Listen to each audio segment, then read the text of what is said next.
I-edit namin yung ulam ngayon guys, sa babaunin namin. Ito. Baka. Aadubuhin namin. At titirahin na yan ni Boss Doming. Hindi ako lang nalagyan ng mantika. Iyon no? Siya lang pala maglagay ng mantika daw.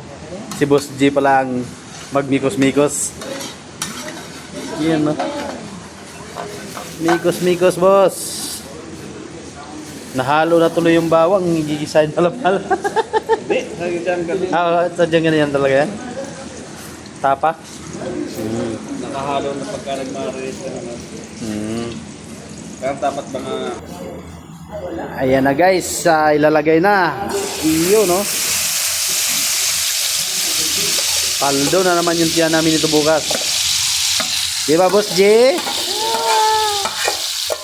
Si Doming. Yan. Siyempre, di ako nakita. Happy na naman kasi napunta ng kusina. Okay guys, thank you for watching.